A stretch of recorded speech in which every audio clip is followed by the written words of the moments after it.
اللہ کی ذات از خود ہے، کسی اور نے تو اس کو وجود نہیں بخشا نا، اللہ کا وجود از خود ہے، ذاتی ہے۔ اسی طرح اس کی صفات ذاتی ہیں، کسی اور کی عطا کردہ نہیں ہے۔ مخلوق کوئی ہو کسے باشد، ان کا وجود ذاتی نہیں عطائی ہے، اللہ نے دیا تو وجود ملا۔ اسی طرح ان کی صفات عطائی ہیں، ذاتی نہیں۔ دو فرق ہو گئے۔ اللہ کی ذات مطلق ہے، لا محدود، اسی طرح اس کی صفات مطلق ہیں، لا محدود۔ مخلوق کی ذات محدود کسے باشد، صفت بھی محدود۔ تین فرق ہے، ذاتی عطائی، قدیم حادث، لا محدود محدود۔ تین فرق ذہن میں رہیں تو جو صفت بھی آپ اب بولیں گے اس میں یہ تینوں باتیں ذہن میں رہیں۔ سمجھ میں آ گئی بات؟ اب اس کا اطلاق کیجئے تو یہ علم غیب کا مسئلہ حل ہو جائے گا۔ یہ بھی لا ینحل سمجھا جاتا ہے نا۔ علم کسی کا بھی ہو، انسان، فرشتہ، اولیاء، انبیاء، رسول، حضور صلی اللہ علیہ وسلم، کسی کا بھی حادث ہے، قدیم نہیں ہے، عطائی ہے، ذاتی نہیں ہے، محدود ہے، لا محدود نہیں ہے۔ تین باتیں مان لیں، شرک نہیں ہوگا۔ ان میں سے ایک کو ساقط کر دیں، شرک ہو جائے۔ آئی بات سمجھ؟ اللہ کی قدرت ذاتی ہے، عطا کردہ نہیں۔ مخلوق میں جس کو قدرت حاصل ہے وہ عطائی ہے، ذاتی نہیں۔ اللہ کی قدرت لا محدود، یفعل ما یشاء فعال لما یرید علی کل شیء قدیر۔ مخلوق کوئی بھی ہو، اس کی قدرت محدود۔ اللہ کی قدرت جب سے وہ ہے ہمیشہ سے ہے، ہمیشہ سے قدرت بھی ہے، اور مخلوق میں سے قدرت یہ حادث ہے۔ تینوں چیزیں سامنے رہیں، شرک نہیں ہوگا۔ ایک چیز کی بھی کمی ہو گئی، شرک ہو جائے گا۔ یہ ساری صفات پر لے آئیے۔ اللہ کی حیات ذاتی، ہماری عطائی، لائی حیات آئے، قضا لے چلی چلے، اپنے بس میں نہ آنا تھا نہ جانا ہے، زندگی اس کی عطا کردہ ہے، جب چاہے لے لے۔ اللہ کی حیات بھی ایسی ہے کیا؟ ذاتی، الحی۔ ہماری حیات محدود، ویسے بھی محدود، موت آئے گی شاید ختم ہو جائے، چلیے موت ختم نہیں کرتی، ہم سمجھتے ہیں کہ وہ ہماری ابدی ہے۔ محدود اس معنی میں تو ہے، کھانے کو نہ ملے تو کمزوری، ذرا کام کیا تو تکان، نیند بھی آ رہی ہے، اونگ بھی آ رہی ہے۔ اور اس کی حیات الحی القیوم، لا تاخذہ سنۃ ولا نوم۔ حیات ذاتی ہے، لا محدود ہے، اور قدیم ہے۔ یہاں حیات عطائی ہے اور حادث ہے اور محدود ہے، ساری صفات۔ اس کو ذہن میں رکھ لیجئے تو اب دو مسئلے میں یہاں حل کر دوں۔ جو لوگ کہتے ہیں حضور کو علم غیب نہیں تھا، اور جو کہتے ہیں تھا، بدقسمتی سے دونوں نے ڈیفینیشن علیحدہ کر لی۔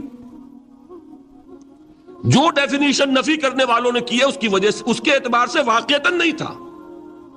انہوں نے ڈیفینیشن یہ کی ہے، تعریف یہ کی ہے، وہ علم جو خود حاصل ہو جائے، اللہ کا عطا کردہ علم جو ہے وہ کہتے ہیں وہ غیب نہیں ہے۔ تو وہ بھی مانتے ہیں کہ ہر علم جو حضور کو حاصل ہے وہ اللہ کا عطا کردہ۔ میں سائی والی میں یہ سارے مرحلے میں نے طے کیے نا اپنے زمانہ طالب علمی میں۔ مولانا منظور احمد شاہ صاحب ہیں سائی وال میں ایک، میں ان کے پاس حاضر ہوا، میں نے کہا جی یہ مسئلہ کیا ہے علم غیب کا، مجھے ذرا سمجھائیں۔ انہوں نے ایک کتاب اپنی نکالی کہ دیکھیے صاحب، ہم حضور کے علم کے بارے میں یہ باتیں مانتے ہیں، حضور کا علم حادث ہے، قدیم نہیں ہے، حضور کا علم محدود ہے، لا محدود نہیں ہے، حضور کا علم عطا کردہ ہے، ذاتی نہیں۔ میں نے کہا یہ تین باتیں اگر آپ مان لیں تو میرا تو جھگڑا کوئی نہیں آپ سے۔ ہوتا کیا ہے جب آئیں گے وعظ میں، خطابت میں، تو عالم ما کان وما یکون، اب الفاظ وہ استعمال کر جائیں گے۔ ایک واعظ ہے، عام مقرر ہے، واہ واہ ہوتی ہی نہیں، نعرے لگتے ہی نہیں، محفل میں گرمی آتی نہیں جب تک کہ ایسے مبالغے نہ کریں. لیکن وہ چیز لکھی ہوئی ان کے ہاں ہے کہ حضور کا علم حادث ہے، قدیم نہیں ہے. حضور کا علم محدود ہے، لا محدود نہیں ہے. حضور کا علم عطائی ہے، ذاتی نہیں ہے. ان تینوں چیزوں کے بعد کوئی بڑے سے بڑا وہابی اور بڑے سے بڑا اہل حدیث بھی انکار نہیں کرتا. باقی یہ بات جان لیجئے کہ غیب اور حضور یا شہادہ یہ در حقیقت عام انسانوں کے اعتبار سے الفاظ استعمال ہوئے. جب قرآن میں کہا جاتا عالم الغیب والشہادہ، اللہ غیب اور جو ظاہر ہے یا موجود ہے سب کا جاننے والا ہے، تو مجھے بتائیے اللہ کے لیے کوئی غیب ہے؟ اللہ کے لیے کوئی شے غیب ہے؟ تو کیوں کہا جا رہا ہے عالم الغیب والشہادہ؟ وہ ہمارے اعتبار سے کہا جا رہا ہے. جو تمہارے لیے غیب ہے اللہ اس کو بھی جانتا ہے، اور جو تمہارے سامنے اللہ اسے بھی جانتا ہے. اللہ کے لیے تو کل شہادہ ہے. کسی شے کا لا یعزب عنہ مثقال ذرۃ فی السماوات والارض، آسمانوں اور زمین کا ایک ذرہ بھی اس سے غائب نہیں ہوتا. غیب کا وجود کیا اللہ کے؟ تو یہ الفاظ مستعمل ہے ریلیٹو ہمارے اعتبار سے، اور ہمارے اعتبار سے جو شے غیب ہے اس میں سے ایک حصہ اللہ دیتا ہے نبی کو، تبھی تو نبی بنا. فرشتے کو دیکھا، فرشتہ ہمارے لیے غیب ہے. جنت دکھائی کہ نہیں دکھائی، ہمارے لیے غیب ہے کہ نہیں ہے. دوزخ کا مشاہدہ کرایا کہ نہیں کرایا، ہمارے لیے وہ غیب ہے کہ نہیں ہے. جو چیزیں ہمارے لیے غیب ہیں انہی کے پردے اللہ کچھ اٹھاتا ہے، کل غیب نہیں. کل غیب کا علم ہو جائے گا تو وہ شرک ہو جائے گا. کل کا لفظ جہاں آیا شرک ہوا. جب آپ کہہ رہے ہیں محدود ہے، لا محدود نہیں ہے، تو کل کا لفظ استعمال نہیں کر سکتے. لیکن غیب میں سے کچھ علم دیا گیا تبھی تو نبی بنا، ورنہ میرے اور نبی میں فرق کیا ہوا پھر؟ البتہ یہ کہ وہ غیب کا علم ہو یا حاضر کا علم ہو، سائنٹیفک نالج ہو یا وحی کا علم ہو، کوئی بھی علم ہو، آیت الکرسی کے الفاظ نوٹ کیجئے، یعلم ما فی السماوات و ما فی الارض. وہ جانتا ہے وَلَا يُحِيطُونَ بِشَيْءٍ مِّنْ عِلْمِهِ إِلَّا بِمَا شَاءَ. مخلوق میں سے کوئی بھی اس کے علم میں سے احاطہ نہیں کر سکتا مگر جتنا وہ چاہے. اب یہ بات علیحدہ ہے کہ ہم کون ہے طے کرنے والے کہ ناپیں بیٹھ کر کے اللہ نے ابراہیم کو کتنا علم دیا؟ ہم ناپ سکتے ہیں. عیسیٰ کو کتنا دیا ہم جان سکتے ہیں. تو ابراہیم کا، موسیٰ کا، عیسیٰ کا نہیں ناپ سکتے تو محمد رسول اللہ کا کہاں ناپیں گے؟ یہ پاگل پن ہے، یہ ہے جو غلطی ہوتی ہے. ہم کون ہے طے کرنے والے؟ اللہ نے اپنے نبی کو دیا جو دیا، بات ختم. کل نہیں کہیں گے. کل کہا شرک ہو جائے گا، ذاتی کہا شرک ہو جائے گا. عطائی ہے، جو دیا اللہ نے دیا، اور کل نہیں دیا، جتنا چاہا دیا. ہے حادث، قدیم نہیں. تینوں چیزوں مان لیجئے تو شرک کا کوئی شائبہ نہیں. باقی جہاں ایک طرف قرآن میں وہ آیات ہیں کہ اللہ کے غیب کو کوئی نہیں جانتا، ٹھیک، وہاں یہ بھی ہے کہ لا یظہر غیبہ، لا یظہر علی غیبہ الا من ارتضی بالرسول. وہ اپنے غیب پر قابو نہیں دیتا مگر اپنے رسول میں سے جس کو چاہے. یہ دونوں آیتیں قرآن کی ہے کہ نہیں؟ اسی لیے در حقیقت جو غیب کی نفی کرتے ہیں حضور سے، وہ کہتے ہیں کہ از خود معلوم ہونے والی شے غیب ہے. ہم کہتے ہیں از خود تو کوئی بھی شے کسی کو معلوم نہیں. ہمیں حاضر کا علم بھی اللہ ہی دیتا ہے تو ہوتا ہے، غیب کا تو بہت دور کی بات ہے. یہ مسئلے بڑے سیدھے ہیں، خام خواہ ہم نے پیچیدہ بنایا ہوا ہے. خدا کے لیے ان مسئلوں کو سلجھائیے اور جوڑیے، کاٹنے کی بجائے جوڑنے کی فکر کیجیے کہ بھائی یہ اپنی اپنی جگہ پر علیحدہ علیحدہ تم نے تعریفیں کر رکھی ہیں اس لیے جھگڑ رہے ہو، ورنہ دونوں باتیں صحیح ہیں. ایک مسئلہ ذرا اور زیادہ علمی ہے، میں ذرا پریشان ہو رہا ہوں کہ وقت زیادہ ہو رہا ہے. وہ مسئلہ ہے وحدت الوجود کا. ہمارے بہت سے صوفیہ وحدت الوجود کے قائل ہیں، اور ہمارے کچھ لوگ جو معترض ہیں وہ وحدت الوجود اور ہمہ اوست کو کنفیوز کر دیتے ہیں، ایک سمجھ لیتے ہیں. ہمہ اوست میں بیان کر چکا ہوں کہ بدترین شرک ہے. وحدت الوجود اور شے ہے، باریک بات ہے، سمجھ میں نہیں آتی عام لوگوں کے. سادہ ترین الفاظ میں آپ کو سمجھاتا ہوں. ایک نظریہ یہ ہے کہ اللہ ہی نے یہ روپ دھار لیا یہ ساری چیزیں بالفعل موجود ہیں، یہ بھی ہے، یہ بھی ہے، یہ بھی ہے، اور یہ سب اللہ ہی ہے۔ یہ بدترین شرک ہے، شرک فی الذات۔ ایک لوگوں کی رائے یہ ہے کہ یہ کچھ ہے ہی نہیں،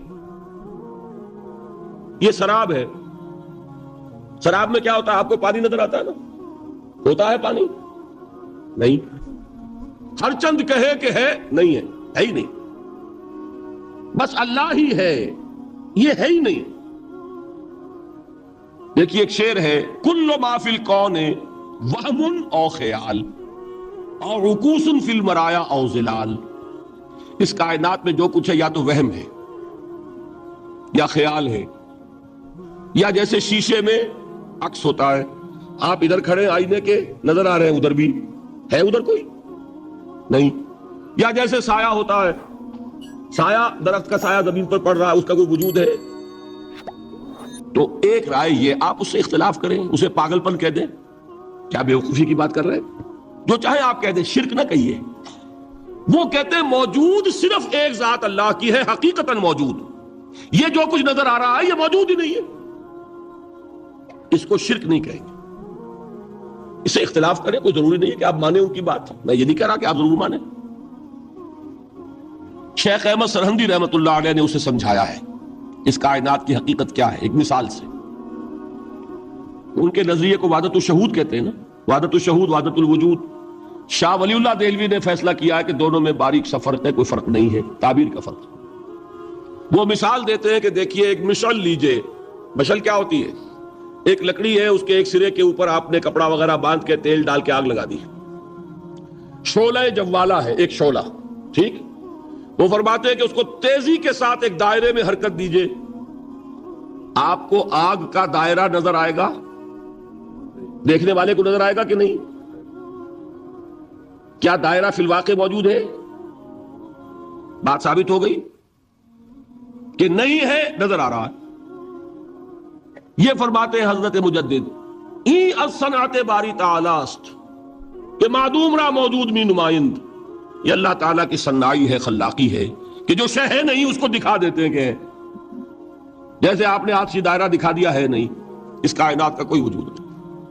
میں پھر عرض کروں گا، آپ اس سے اختلاف کریں، اسے نہ مانیں، چھوڑ دیں اس کو، یہ مسئلے ہیں فلسفے کے، لیکن سوال یہ ہے کہ اس کو شرک نہیں کہیں گے آپ۔ شرک وہ ہے جب کہیں یہ بھی شے ہے اور خدا ہے، یہ بھی ہے اور خدا ہے، پتھر بھی ہے اور خدا ہے۔ جب یہ کہا جائے گا یہ ہے ہی نہیں، صرف خدا ہے، تو در حقیقت اس کو شرک نہیں کہیں گے، یہ وحدت الوجود ہے، یونٹی آف بینگ۔ اب اس کو میں ایک اور اعتبار سے سمجھا دوں گا تو مجھے امید ہے اللہ تعالیٰ اس کو آپ پر کھول دے گا۔ دیکھیے ایک ہمارا علم، ایک اللہ کا علم، ٹھیک؟ جب تقابل کریں گے تو کیا کہیں گے؟ اللہ کے علم کے مقابلے میں ہمارا علم ہے ہی نہیں، ٹھیک؟ اللہ کی قدرت کے مقابلے میں ہماری قدرت زیرو، اللہ کی مشیت کے مقابلے میں ہماری مشیت کچھ نہیں۔ وما تشاؤون الا یشاء اللہ، تم چاہ بھی نہیں سکتے جب تک کہ اللہ نہ چاہے۔ تو کیا ہوئی؟ خاک ہوئی۔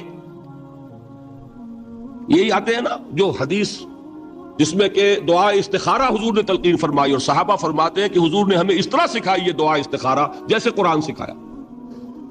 اس میں الفاظ کیا ہیں؟ فَإِنَّكَ تَعْلَمُ وَلَا أَعْلَمُ وَتَقْدِرُ وَلَا أَقْدِرُ۔ اے اللہ تجھے قدرت حاصل ہے، مجھے کوئی قدرت حاصل نہیں۔ اگر ظاہری الفاظ پر جائیں گے تو یہ تو خلاف واقعہ بات ہے۔ کیا حضور کو کوئی علم حاصل نہیں تھا؟ یہاں تو حضور فرما رہے فَإِنَّكَ تَعْلَمُ وَلَا أَعْلَمُ۔ یا چلیے اگر کوئی اور عام انسان کہتا ہے میں نہیں جانتا، تو کیا کوئی علم حاصل نہیں اسے؟ کچھ نہ کچھ علم تو ہے نا۔